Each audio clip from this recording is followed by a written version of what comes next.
Welcome back to my channel. Today I have a quick mashup of videos and pictures that I took throughout the week, showing you guys some of what I ate and my blood sugar and my beginning and ending weight.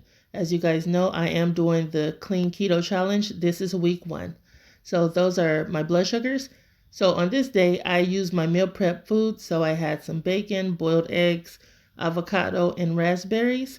On this day, I had the mustard pork chops with the Southern Keto Cookbook chili, which is delicious, and some greens.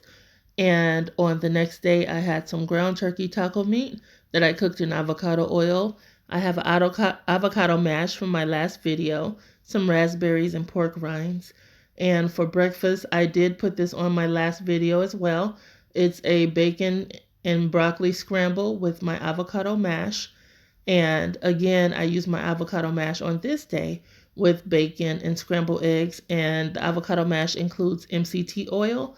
And I think this tastes delicious. And on this day, this was Saturday, my daughters wanted to take me out. So we went to Chili's. I got a bunless burger. I did indulge in some ranch on my salad and a Diet Coke, which was wonderful. And I went right back to my clean eating. So I had a sirloin burger the next day, a burger patty with my avocado mash, some raspberries, and pork rinds again. And if you guys are interested, I track everything on MyFitnessPal, but I've noticed I struggle with getting in my fats, and this avocado MCT oil mash has been helping so much this week. Definitely coming in a clutch. And so I also want to show you guys my next video. Well, the next clip, and it's going to show you my coconut curry and a sparkling water with fresh strawberries.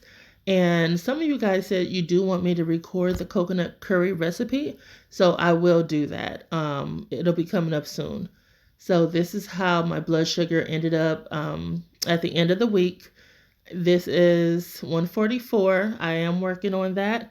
My weight is 365.5. I started off at 368.9, so I have a 3-pound weight loss. Thanks for watching. Have a great day.